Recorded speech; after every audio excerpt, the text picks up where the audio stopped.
नमस्कार, आपका बहुत बहुत स्वागत है। आज से हम एक नया सेगमेंट स्टार्ट कर रहे हैं और इस सेगमेंट का नाम है अमेजिंग वर्ल्ड।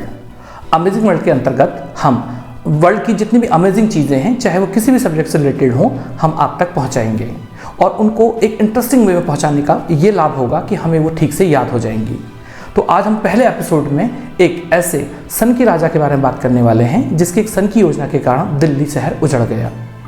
इतिहास की किताबों में आपने अक्सर पढ़ा होगा कि विदेशी इन्वेडर्स यानी आक्रमणकारियों के कारण दिल्ली बार बार उजड़ी, लेकिन दिल्ली सल्तनत में एक ऐसा भी राजा हुआ जिसकी अजीब सी योजना के कारण दिल्ली के हजारों लोगों को अपनी जान गंवानी पड़ी और दिल्ली उजड़ गई। तो इस राजा का नाम है मोहम्मद बिन तुगलक और उसका शासनकाल है 1325 से लेके 51 तक। तो मोहम्मद बिन तुगलक ने एक बार घोषणा की कि अब से उसकी राजधानी दिल्ली ना होकर देवगिरी होगी। देवगिरी आज का जो हमारा महाराष्ट्र स्टेट है उसका एक छोटा सा इलाका है और मोहम्मद बिन तुगलक ने इसका नाम बदल दिया और नया जो नाम था वो था दौलताबाद। तो उसने दिल्ली वासियों को आदेश दिया कि वो सारे के सारे जल्द से जल्द जो है नई राजधानी पहुंच जाएं और इस आदेश का बड़ी सख्ती और कठोरता से पालन किया गया। एक बार राजा ने ये जांचने की कोशिश की कि उसके आदेश का कितना पालन हुआ है, तो उसने महल से बाहर झांक के देखा और उसने देखा तो ये पाया कि लगभग जो उसका नज़दीक का जो इलाका था वो सारा का सारा इलाका खाली हो चुका था सिवाय एक झोपड़ी के, क्योंकि उस झोपड़ी से धुआं उठ रहा था। तो राजा ने पता लगाने का आदेश दिया, सैनिक पहुंचे और उन्होंने पाया कि उस झोपड़ी में एक अंधा और एक लंगड़ा व्यक्ति ही शेष थे और अपनी शारीरिक अपंगता के कारण वो लोग अपनी नई राजधानी नहीं पहुँच पाए। लेकिन राजा को उनकी अपंगता ध्यान में नहीं रही, बल्कि उसको अपना क्रोध और सनक ज़्यादा उस पर हावी थी और क्रोधवश उसने आदेश दिया कि इन लोगों को घोड़े की पीठ में बांध दिया जाए और दौलताबाद पहुंचाया जाए। ऐसा ही किया गया और जब घोड़ा दौलताबाद पहुंचा तो उनकी केवल हड्डियां ही उस स्थान पर पहुंच पाई।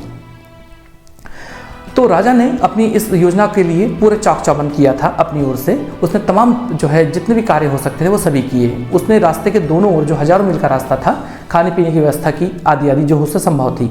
लेकिन जहाँ लाखों लोग माइग्रेशन कर रहे हों तो इन व्यवस्थाओं का क्या मतलब है। परिणाम ये हुआ कि रास्ते में ही हजारों लोग मारे गए, हजारों लोग दौलताबाद पहुंचकर भी मारे गए और जब उनकी लाशों से महामारियाँ फैली तो उनसे भी मरने वालों की संख्या अनंत पहुँच गई और ऐसा लंबे समय तक होता रहा। तो जब ये एक महाविकराल समस्या का रूप इसने धारण कर लिया तो राजा को अपनी इस गलती के बारे में अनुभव हुआ और उसने आदेश दिया कि दिल्ली वाले जितने भी लोग हैं वो वापस दिल्ली पहुँचे। लेकिन तब तक बहुत देर हो चुकी थी क्योंकि अधिकांश दिल्ली उजड़ चुकी थी। तो अब ये प्रश्न ये भी बनता है कि आखिर उसने ऐसी योजना क्यों बनाई।